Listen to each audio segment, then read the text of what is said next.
My name's Emily. I'm a final year three-dimensional design student at Bath Spa University here at the Sion campus, and I'm just going to tell you about my typical day.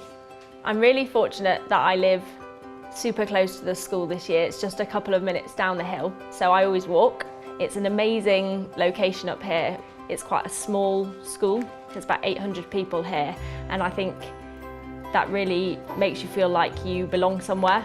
As soon as I arrive on campus, I head straight to the studio. I'll probably first off make a list. I'm quite a listy person, but also I think when you're doing a course that involves being in a large variety of workshops, doing lots of different types of activity during the day, it's really important to be organised in your plan.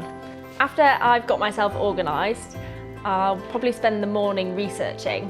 I usually go down to the library first, have a look through the books. For me, research forms a really big part of the course and is really important because without understanding your context or without understanding your audience, you can make the most beautiful object, but it won't make any sense. After my morning researching, I'll go into the canteen and have some lunch with my friends. It's a super social environment, so it's a nice place to chill out. After lunch, I'll come down into the studio and I'll do some drawing and model making. Drawing, I think, is the basis of any creative course, because it helps you visualise things, take them out of your head, get them onto paper.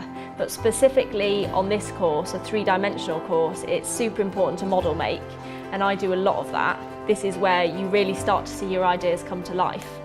Later in the afternoon, I might head into the workshop and try out some of the things that I was doing in model making earlier in the afternoon. It's also really typical that in the workshop I might bump into one of my course mates and we'll have a chat about how our projects are going and give each other some advice and some input.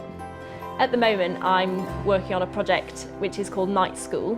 I've made these two custom-made buoys which have been made here in the workshops at school, and the idea was to float these down the River Avon, which runs through Bath, projecting light onto the water in a kind of dance. And these kind of public realm projects with social aims is what I'm really passionate about continuing to work on in the future. So I'll head home from the studio and I'll go round to a friend's house for dinner, probably someone that's on the course, and we'll continue talking about the work, but also about a collaborative project we're planning on doing when we leave. I'm going to be super sad to leave this place because it's just been such a huge part of my life for the last 3 years.